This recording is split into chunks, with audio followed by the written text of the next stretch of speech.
কারণ এমন গুপ্ত কিছুই নাই যাহা প্রকাশিত হইবে না, এবং এমন লুক্কায়িত কিছুই নাই যাহা জানা যাইবে না ও প্রকাশ পাইবে না।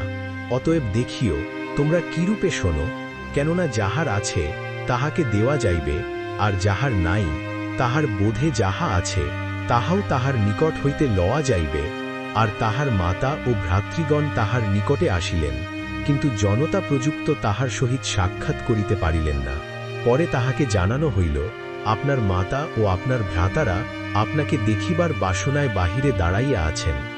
তিনি উত্তর করিয়া তাহাদিগকে কহিলেন, এই যে ব্যক্তিরা ঈশ্বরের বাক্য শুনে ও পালন করে, ইহারাই আমার মাতা ও ভ্রাতৃগণ। একদিন তিনি স্বয়ং ও তাহার শিষ্যগণ একখানি নৌকায় উঠিলেন, আর তিনি তাহাদিগকে বলিলেন, আইসো, আমরা হ্রদের ওপারে যাই। তাহাতে তাহারা খুলিয়া দিলেন, কিন্তু তাহারা নৌকা ছাড়িয়া দিলে তিনি নিদ্রা গেলেন, আর হ্রদে ঝড় আসিয়া পড়িল। তাহাতে নৌকা জলে পূর্ণ হইতে লাগিল, ও তাহারা সংকটে পড়িলেন। পরে তাহারা নিকটে গিয়া তাহাকে জাগাইয়া কহিলেন, নাথ, নাথ, আমরা মারা পড়িলাম।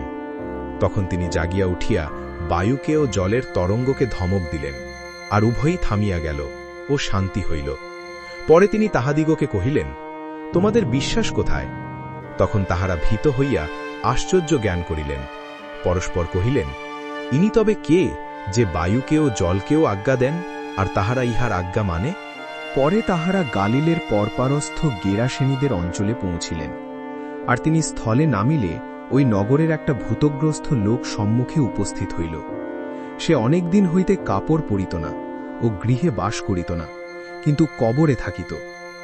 যিশুকে দেখিবা মাত্র সে চিৎকার করিয়া উঠিল, এবং তাহার সম্মুখে পড়িয়া উচ্চ রবে কহিল, হে যিশু, পরাৎপর ঈশ্বরের পুত্র, আপনার সহিত আমার সম্পর্ক কি?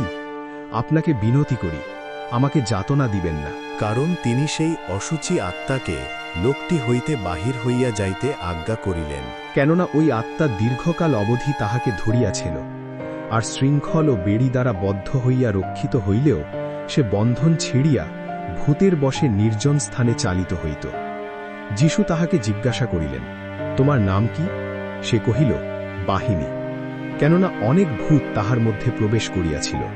পরে তাহারা তাহাকে বিনতি করিতে লাগিল, যেন তিনি তাহাদিগকে রসাতলে চলিয়া যাইতে আজ্ঞা না দেন। সেই স্থানে পর্বতের উপরে বৃহৎ এক শূকরপাল চলিতেছিল। তাহাতে ভূতগণ তাহাকে বিনতি করিল, যেন তিনি তাহাদিগকে শূকরদের মধ্যে প্রবেশ করিতে অনুমতি দেন। তিনি তাহাদিগকে অনুমতি দিলেন। তখন ভূতগণ সেই লোকটি হইতে বাহির হইয়া শূকরদিগর মধ্যে প্রবেশ করিল। আমেন।